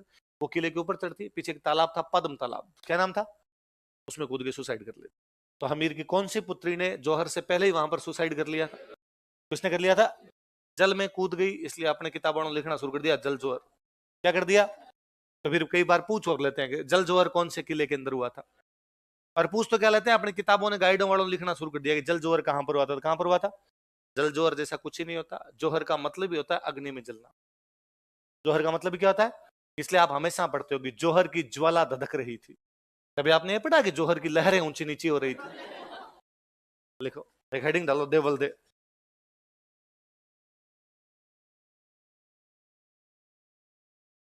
लिखो देवल दे।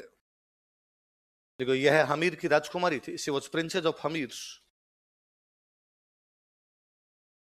यह है हमीर की राजकुमारी थी, she was princess of Hamir.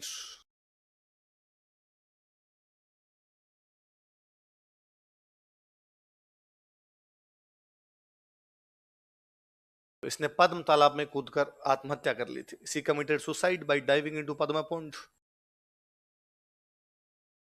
इसने पद्म तालाब में कूदकर आत्महत्या कर ली थी, she committed suicide by diving into Padma pond.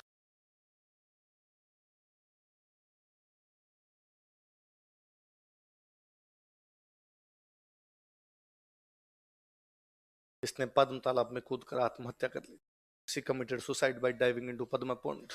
कोष्ठक में लिख लो जल जोर, वरना आपसे कोई पूछेगा, कोई और तैयारी करने वाले भैया मिलेंगे कि बता जल जोर कहाँ हुआ था, और आपको यार ये तो पता ही नहीं, फिर कहेंगे आप बड़ा मास्टर तो वैसे ही फर्जी है, खाली कहानियां सुनाता, डंकी बात बताता, तुम्हें यही नहीं बताया जल जोर रणथंभौर में हुआ था। इस बार कोई पूछे तो उसका कहना हमें पता है, और हमें ये भी पता है कैसे होता है क्या नहीं होता है, तू तो पकड़ जल जोर कहाँ हुआ था, बाकी हम हमारा देख लेंगे।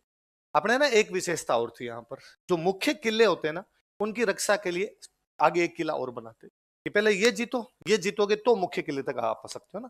तो रणथंभौर से पहले एक किला और था, उस किले का नाम था जाहिन। क्या नाम था? जाहिन। तो पहले आपको जाहिन जीतना पड़ेगा, जाहिन जीत लोगे तो बाद में आप कहां तक आ पाओगे, रणथंभौर ना। तो सहायक किले होते थे, सब्सिडरी फोर्ट हुआ करते, पहले एक किला है, इसको जीतोगे तो बड़े वाले किले तक आप पहुंचोगे। ऐसे किलों को बोलते थे चाबी। क्या बोलते कि भाई रणथंभौर की चाबी कौन सा किला है? जाहिन। भाई पहले जाहिन खुलेगा तो रणथंभौर का गेट है, वरना रणथंभौर का गेट है नहीं। तो रणथंभौर की चाबी किस किले को कहते हैं? अलाउद्दीन इस पे भी कब्जा करता है, इसका नाम बदलकर वो करता है नौ शहर। क्या कर देता है?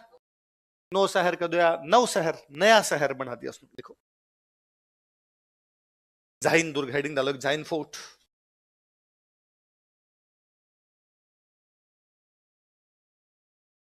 इसे रणथंभौर किले की चाबी कहा जाता था।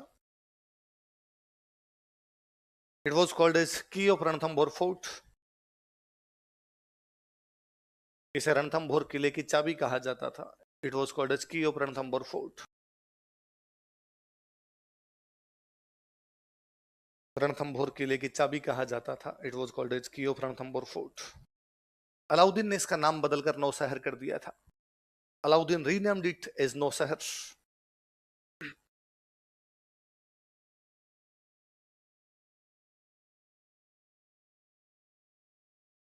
अलाउद्दीन ने इसका नाम बदलकर नौ शहर कर दिया था। अलाउद्दीन रीनेम्ड इट एज नौ शहर।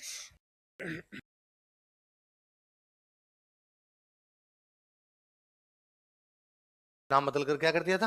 नौ शहर कर दिया। अब लिखो हमीर की सांस्कृतिक उपलब्धियां, cultural achievements of Hammir.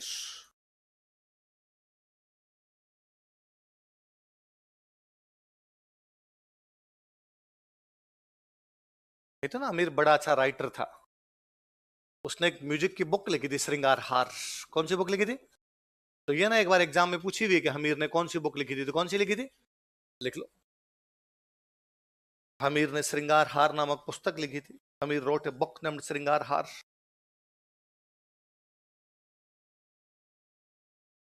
Hamir ने श्रृंगार हार नामक पुस्तक लिखी थी। Hammir wrote a book named Shringar हार।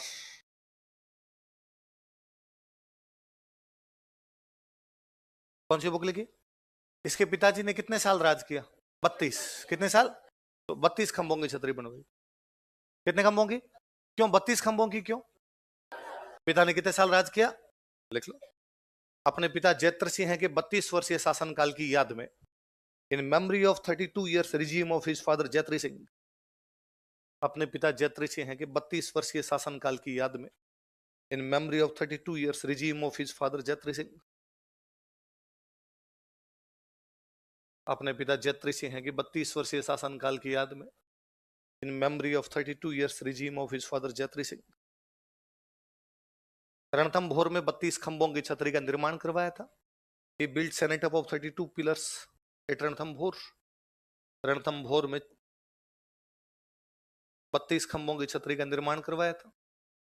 He built setup of 32 pillars at Ranthambore. Ranthambore में 32 खंभों की छतरी का निर्माण करवाया था। he built 32 pillars, Senate of 32 pillars at Ranthambore. एक जैसे यज्ञ होते हैं ना अपने, अश्वमेध यज्ञ है ना, ऐसे एक यज्ञ होता था, उसका नाम था कोटि यज्ञ। क्या नाम था? कोटि का मतलब ऐसे होता है करोड़। कोटि का मतलब क्या था? कोई करोड़ आहुतियां देने वाला यज्ञ, तो क्या हो गया? कोटि यज्ञ। तो इसने कौन से यज्ञ का आयोजन करवाया? पहले राजा महाराजा जीतते तब यज्ञ करवाते थे, इसने तो 16 जीत किए तो बाद में यज्ञ करवाता है। इसने कोटि यज्ञ का आयोजन करवाया था। ही गॉट परफॉर्म्ड कोटि यज्ञ। इसने कोटि यज्ञ का आयोजन करवाया था। ही गॉट परफॉर्म्ड कोटि यज्ञ।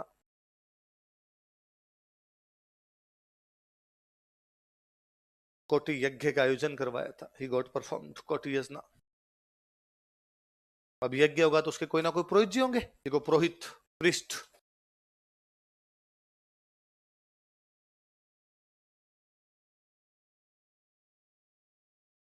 नाम था विश्वरूप।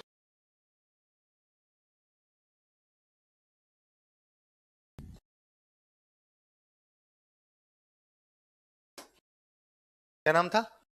कोटि यज्ञ के पुरोहित जी कौन थे? विश्वरूप। अब लिख लो दरबारी विद्वान।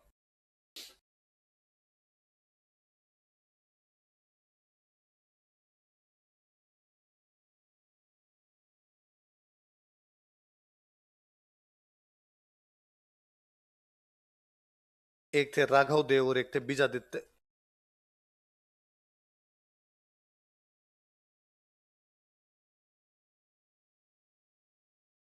कौन कौन है बताओ देखे? राघव देव और बीजादित्य। किसके दरबार में थे राघव देव और बीजादित्य? अभी हमने पृथ्वीराज का मूल्यांकन पढ़ा था। अब लिखो अपने हमीर का मूल्यांकन। एवोल्यूशन ऑफ हमीर, हमीर का मूल्यांकन।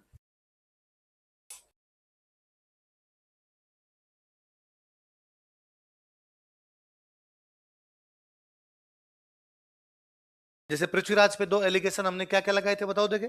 इमेच्योर कमांडर था और अदूरदर्शी राजा था। पृथ्वीराज हमीर पे 2 ये लगाए जाते हैं। एक तो इस बंदे ने टैक्स बढ़ा दिए थे। क्या बढ़ा दिए? एक यार फालतू में लड़ाई कर ली, फालतू में कोई लेना देना नहीं था, सनी देओल बन गया ये। जिद के लिए लड़ाई की भाई, जिद थी कि मैंने मोहम्मद सार के अबरू को शरण दे दिया, अब मैं इनको वापस छोड़ूंगा नहीं। यदि उनको शरण नहीं देता तो इसको लड़ाई भी करनी पड़ती नहीं। तो 2 आरोप लगाए जाते हैं। एक तो उसने कर बढ़ा दिए थे, एक उसने लड़ाई किसके लिए कर ली थी? हट। किसके लिए कर ली? पर हम कहते हैं भाई ऐसी बात नहीं थी। कर उस समय बढ़ाए गए थे जब युद्ध चल रहा था। अब मुझे बताओ, युद्ध में ज्यादा धन की आवश्यकता होती है, कर कम ज्यादा धन की आवश्यकता होती है? और दुनिया में सारे राजाओं ने युद्ध के समय कर बढ़ाए थे। यदि सारे राजाओं ने बढ़ाए तो हमीर ने भी बढ़ा दी, तो इसमें हमीर की कोई गलती नहीं। फिर अमीर ने इससे पहले कभी भी नहीं बढ़ाए। एक तो ये राजाओं को लगातार भाई 2 साल बाद बढ़ा दी, फिर 4 साल बाद बढ़ा दी, फिर युद्ध में भी बढ़ा दी, नहीं। उसने केवल युद्ध में ही बढ़ाए थे। इसलिए उस आदमी पर यह आरोप नहीं लगा सकते कि उसने क्या बढ़ा दिए थे? कर। फिर हम कहते हैं उसने हट के लिए या जिद के लिए युद्ध नहीं किया था, शरणागत की रक्षा के लिए। और शरणागत की रक्षा करना भारतीय संस्कृति का, हमारी खूब सारी कहानियां है। हमारी कहानी है कि किसी समय हमारे धरती पर एक राजा थे, उन राजा का नाम था शिवी। क्या नाम था? एक दिन राजा शिवी अपने दरबार में बैठे हुए थे, एक घायल कबूतर उनके आगे पैरों में गिरा और कबूतर ने कहा कि राजन मुझे बचा लीजिए। राजा कबूतर को बचाते इससे पहले बाज आया झपट्टा मारता, और बाज ने आकर कि राजा ये कबूतर मेरा शिकार है और कबूतर मुझे दिया जाए। राजा ने कहा कि ये मेरा शरणागत है और शरणागत की रक्षा करना मेरा धर्म है, ये कबूतर मैं तेरे को दूंगा। बाज ने कहा कि राजा, राजा का धर्म यह भी है कि उसकी प्रजा का पेट भरे। मैं भी तेरी प्रजा हूं बाज, और मेरा तो खाना ही कबूतर है। और तू यदि सारे कबूतरों को बचाने लग गया, मैं भूखा मरूंगा। क्या मेरे को खाना खिलाना तेरा धर्म नहीं है? राजा ने कहा बाकायदा है, मैं तेरे को भूखा नहीं रहने दूंगा, तेरे को मांस ही तो खाना है, कबूतर का खाए भले और किसी खाए। उसने कहा तो मैं तेरे को कबूतर के बराबर का मांस दे दूंगा। दे दो ठीक है, मैं मेरा पेट भर लूंगा। राजा ने सोचा यार किसका मांस दिया जाए। राजा को लगा जब मैं कबूतर को बचा रहा हूं तो मेरा दे दिए थे। तो राजा ने कहा कबूतर को एक तराजू में रखो और इसके बराबर का मांस मेरा काट लिया जाए। राजा ने कहा भाई इधर से काट लो रे मेरा। इधर से मांस कटवा के राजा ने रखा, लेकिन कबूतर ऊपर होने का नाम ही नहीं ले। तो राजा ने कहा इधर से थोड़ा और काट लो, और रखा, अब भी कबूतर ऊपर नहीं। यहाँ से काट लो, यहाँ से काट लो, कबूतर फिर भी ऊपर नहीं। कहते फाइनली राजा खुद बैठ गया और तब कबूतर जाके बराबर हुआ। राजा ने बाज को कहा तुम मुझे खा सकते हो। बाज ने पुनः कहा राजा दिमाग खराब है, तुम खुद को खिला रहे हो, इससे अच्छा कबूतर दे दो। उसने कहा ना ये कबूतर नहीं, अब मेरा शरणागत। आज मैं कबूतर को तुझे दे दूंगा, कबूतर की कोई बात नहीं। कल को कोई इस प्रकार मनुष्य शरणागत में आएगा तो आने वाली पीढ़ियां फिर मनुष्य को भी सौंप देगी। वरना एग्जाम्पल सेट होना चाहिए कि शरणागत की रक्षा होनी चाहिए, भले ही आपकी जान है। कहानी का क्लाइमेक्स ये है कि बाद जो था भगवान विष्णु बना और उसने कहा कि मैं तो तुम्हारी परीक्षा ले रहा था। भगवान विष्णु ने कहा मैं तो तुम्हारी परीक्षा ले रहा था, तुम मेरी परीक्षा में पास हुए और शरणागत की रक्षा करनी चाहिए। ये कहानियां अगली पीढ़ी को सीख देती है कि आपके पास शरणागत आए तो उसकी क्या की जानी चाहिए। हम आज दिन तक इस बात को मान रहे, इसलिए दलाई लामा को बिठा के रख रखा हमने। दलाई लामा कब आ गए थे अपने पास? चीन अपने से नाराज दलाई लामा के मुद्दे पर है। 1959 में जब तिब्बत पे चाइना ने कब्जा किया, तिब्बत के जो मुख्य धर्म गुरु उनका नाम क्या है? दलाई लामा। वो अपने पास आ गए। तब से लेके आज दिन तक अभी तक जिंदा है। मैं कई बार मुझे लगता है कि यार मैं कभी इतना सामर्थ्यवान बनूं कि मैं दलाई लामा से मिल सकूं और उनसे बैठ के बात कर सकूं। ये नहीं भाई उनसे फोटो खिंचवा ली, इसमें तो क्या है, मैं उनके पास घंटे 2 घंटे बैठ सकूं, वो मेरे से बात कर सके। तो मैं उनसे पूछूं कि नेहरू जी से लेके मोदी जी को उन्होंने सारे प्रधानमंत्री देखे हैं। वही 59 में आ गए थे, तब अपने प्रधानमंत्री कौन थे? नेहरू जी। हमारे देश का लोकतंत्र का विकास तो उन्होंने देखा है। मैं उनसे वो कहानियां सुनना चाहता हूँ कि अलग अलग अलग प्रधानमंत्री ने उनसे अलग अलग क्या क्या बात की होगी, किस किस के टाइम में क्या क्या उनके साथ में स्थितियां रही होगी। तो वो तब से हमने बिठा रखा और चीन इस बात पे हम पे नाराज हुआ। 62 में उसने हम पर हमला कर दिया, पर हमने दलाई लामा वापस नहीं सौंपा। हमने कहा कि नहीं भाई, दलाई लामा जो है वो हमारा क्या है? शरणागत है और शरणागत की रक्षा की जानी जरूरी है। इस चक्कर में चाइना यूएनओ में, हम पाकिस्तान के खिलाफ जब भी कोई मैटर उठाते हैं, चाइना हमेशा हमारे विरोध में आ जाता है। हम हमेशा कहते हैं भाई पाकिस्तान ने आतंकवादियों को वहां पर बिठा रखा है। हालांकि कल एक सलट गया दाऊद। खबरें श्योर नहीं है, अभी तक कंफर्म नहीं हुआ, बाकी खबरें भयंकर है कि दाऊद इब्राहिम को अज्ञात किसी व्यक्ति ने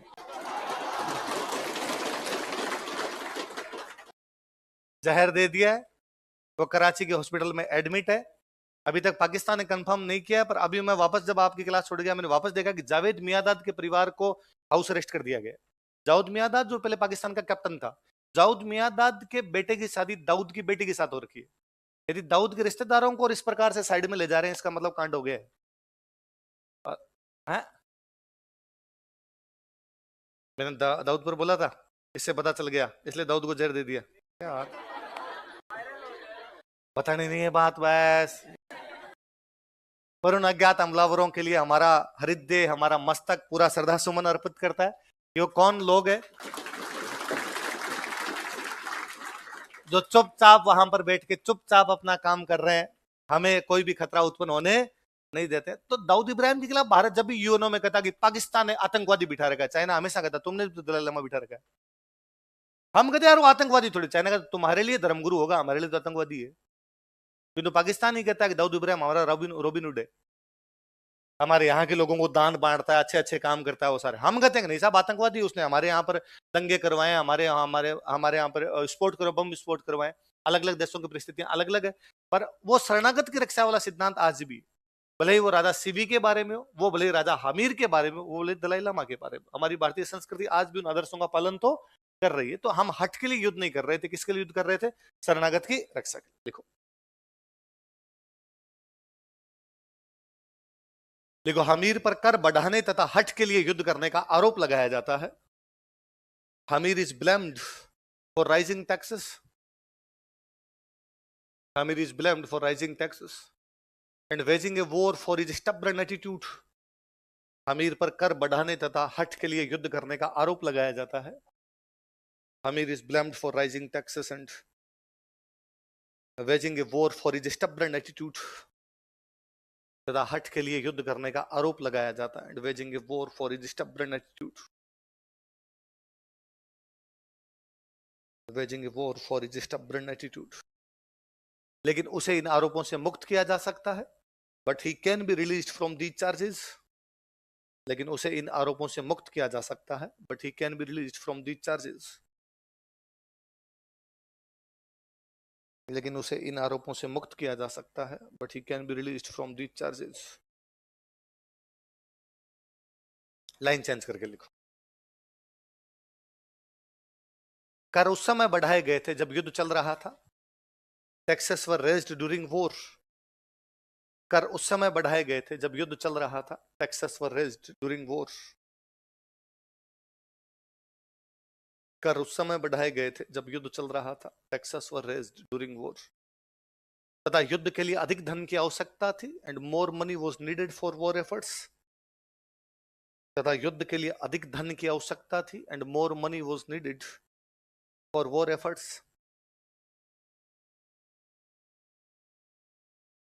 तथा युद्ध के लिए अधिक धन की आवश्यकता थी, more money was needed for war efforts. तथा ऐसा सभी राजाओं द्वारा किया जाता था, and it was a common practice among all kings. तथा ऐसा सभी राजाओं द्वारा किया जाता था, and it was a common practice among all Kings.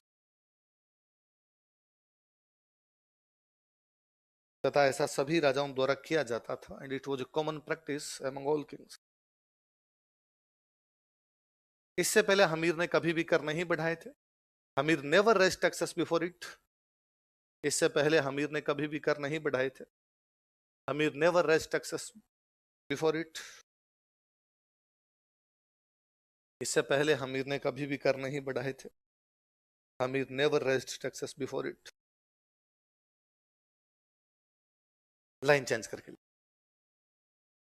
शरणागत की रक्षा करना भारतीय संस्कृति का आदर्श था।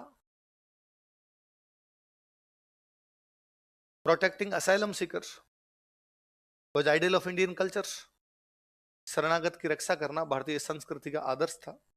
Protecting asylum seeker was ideal of Indian culture. Protecting asylum seeker was ideal of Indian culture. तथा हमीर इसी आदर्श का पालन कर रहा था, and Hammir was following this ideal only. तथा हमीर इसी आदर्श का पालन कर रहा था, and Hammir was following this ideal only.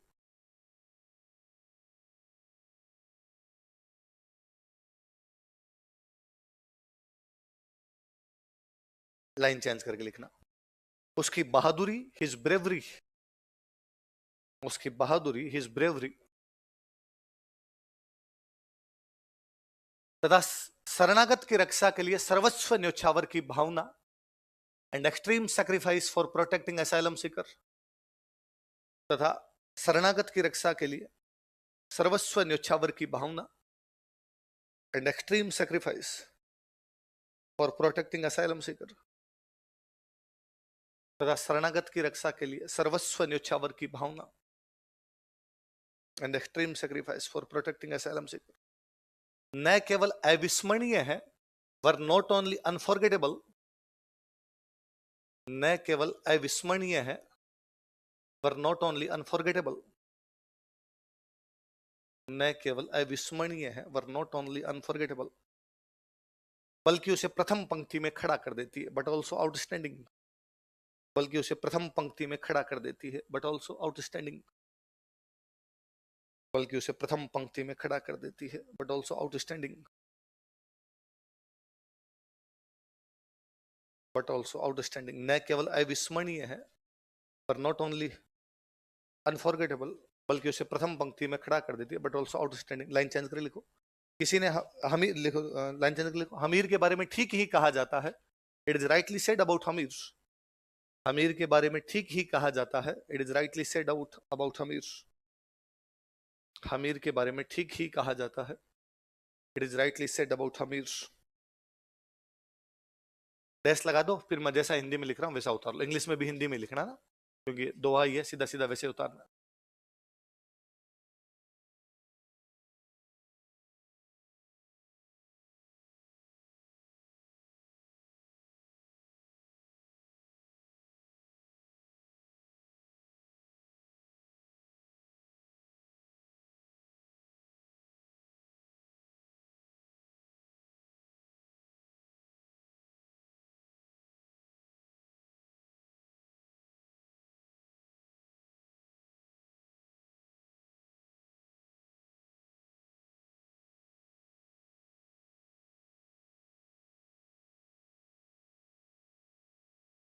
Sigmund सतपुरुष बचन कदली फले एक बार, त्रिया तेल हमीर हट चढ़े न दूजी बार।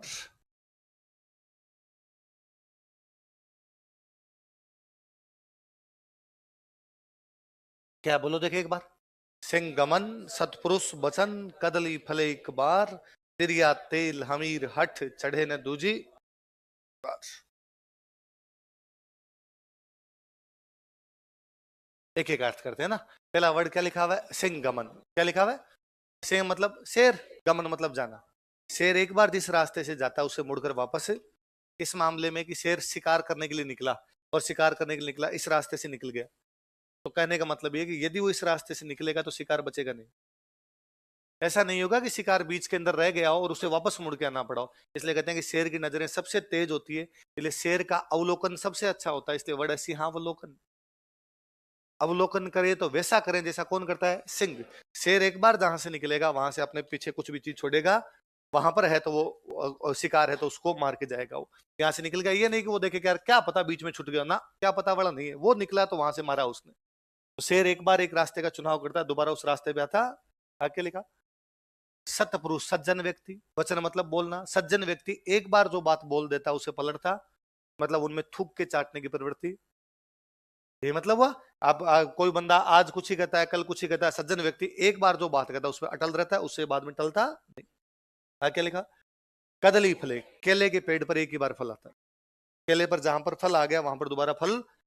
शेर एक बार एक रास्ते का चुनाव करता है, सज्जन व्यक्ति एक बार एक बात को बोलता है, केले के पेड़ पर एक बार फल आता है। नीचे क्या लिखा, तिरिया का मतलब होता है महिला, लड़की है ना।